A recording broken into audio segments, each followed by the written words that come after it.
For nearly a century, the name Murdaugh carried a kind of gravitational pull across the South Carolina Lowcountry. 3 generations of Murdaugh men served as solicitors, the region's chief prosecutors, from 1920 all the way to 2006. Their influence became woven into the courts, the police departments, the politics, and the daily rhythm of life. People didn't just respect the Murdaughs, they depended on them.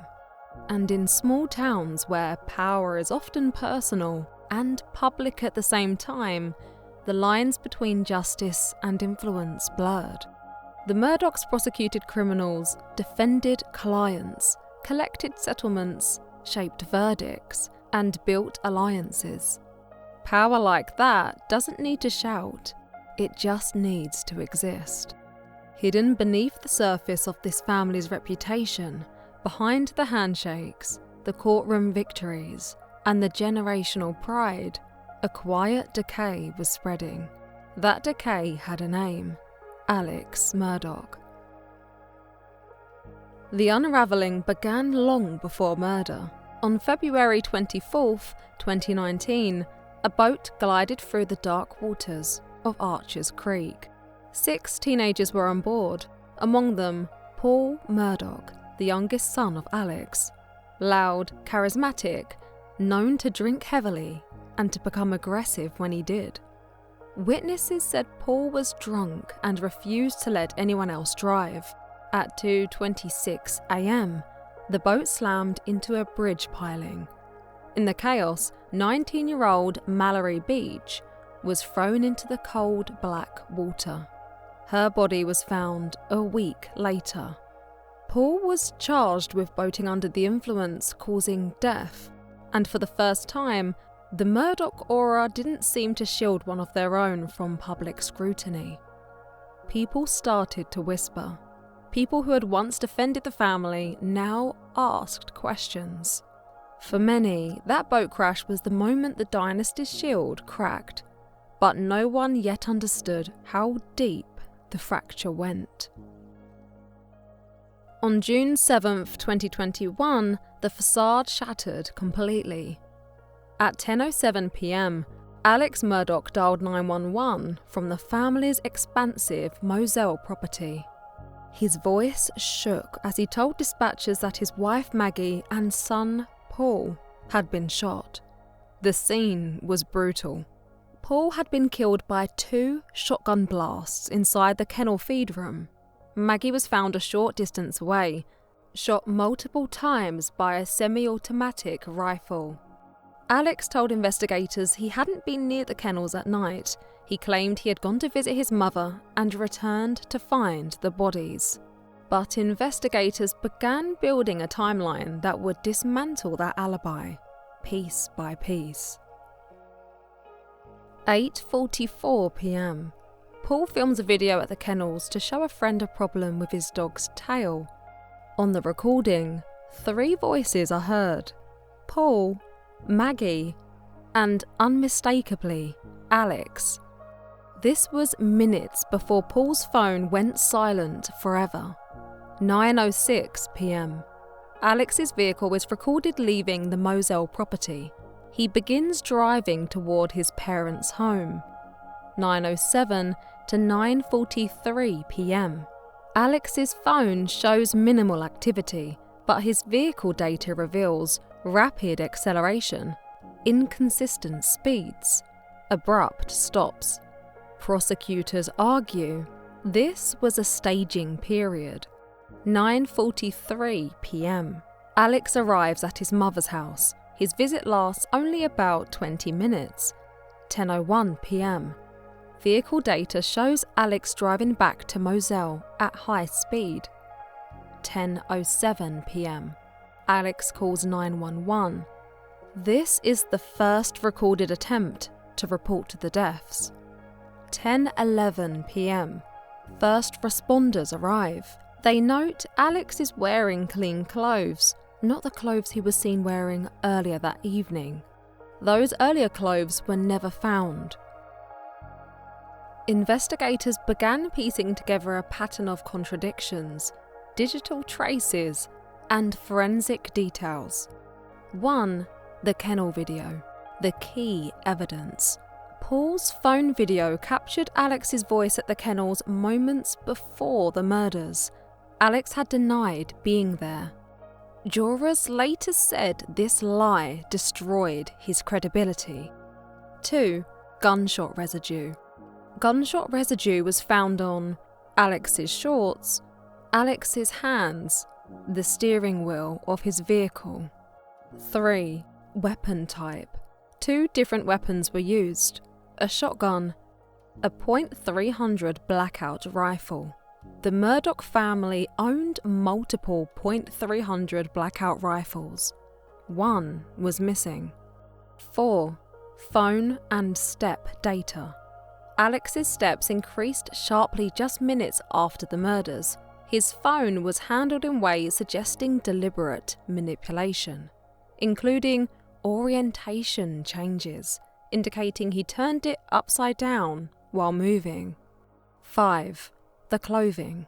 Earlier that evening, Alex was seen wearing a light blue shirt, tan pants, and loafers. Those items were never recovered.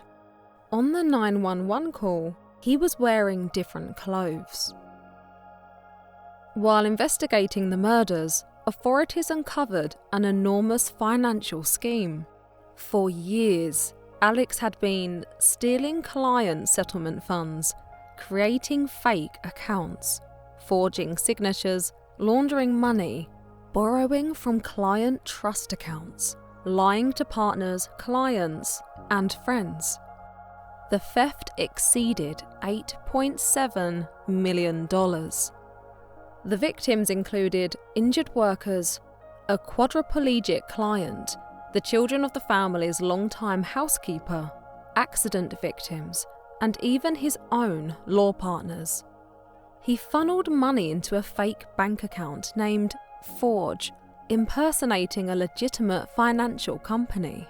The financial crimes became the prosecutor's proposed motive: that Alex murdered Maggie and Paul to gain sympathy, to distract investigators, and to stop the imminent exposure of his thefts.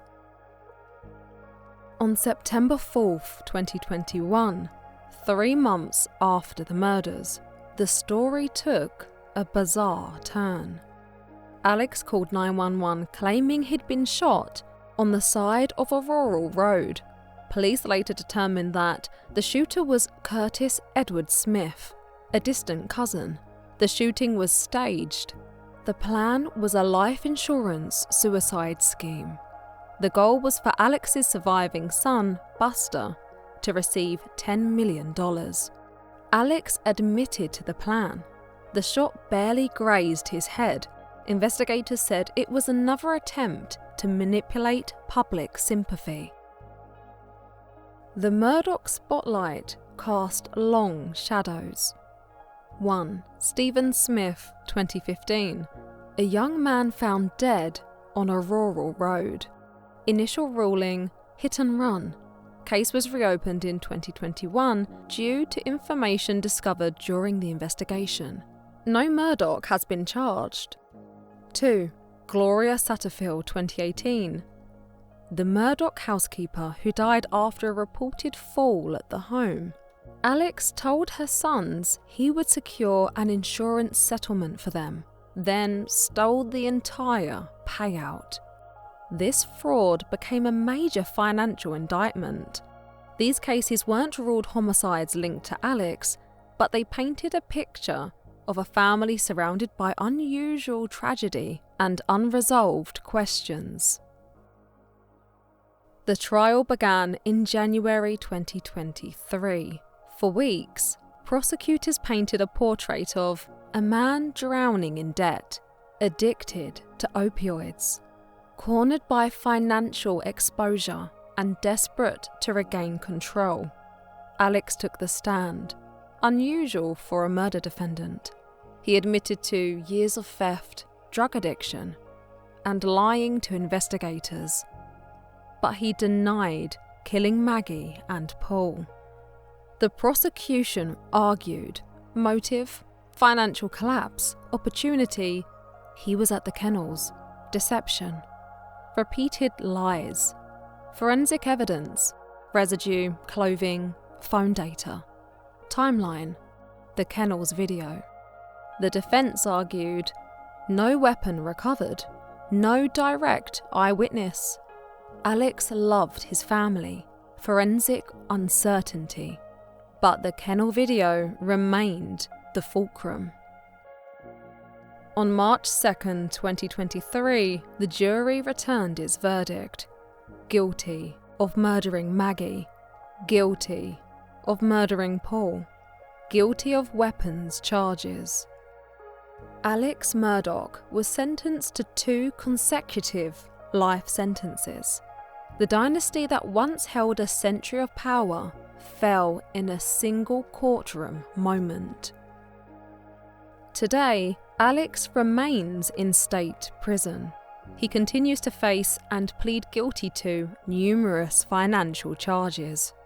His appeals for the murder conviction continue, but courts have upheld the verdict.